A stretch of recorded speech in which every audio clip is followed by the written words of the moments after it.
大家好，我是老许。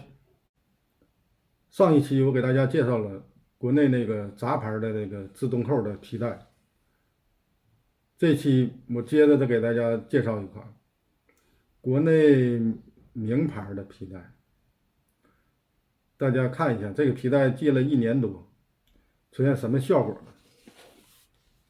看一下，看它这个皮上面都起褶了，看到没有？看到没有？咱们现在就把它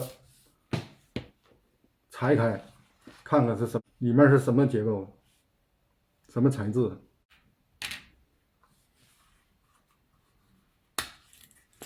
咱们现在把它拆开，看看这里面是什么，这个里面的这个材质是什么样的。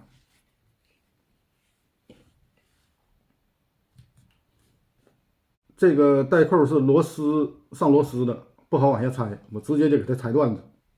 大家看一眼，大家仔细看啊，直接给它裁断。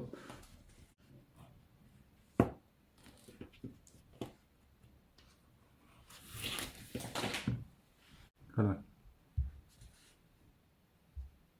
这个材质，我现在再给大家烧一下，看看它这个是3层，3层，对，自动扣3层，哎，1层，这层已经开胶了，看到吗？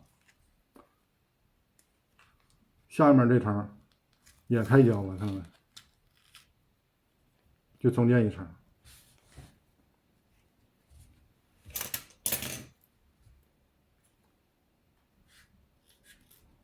给它剪下来。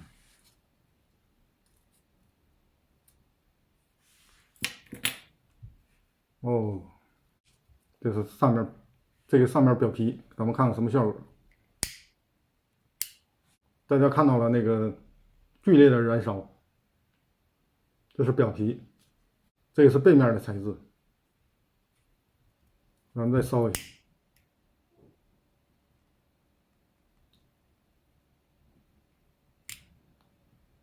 看到没？也在剧烈的燃烧。这个是中间的啊，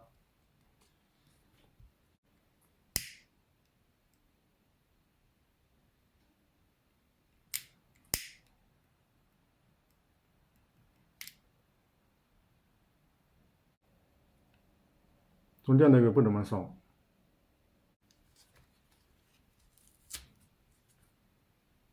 这个是中间的，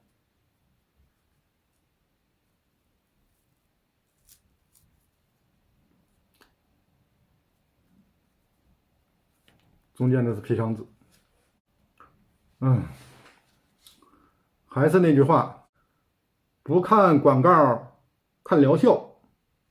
这期就给大家介绍到这儿，谢谢大家。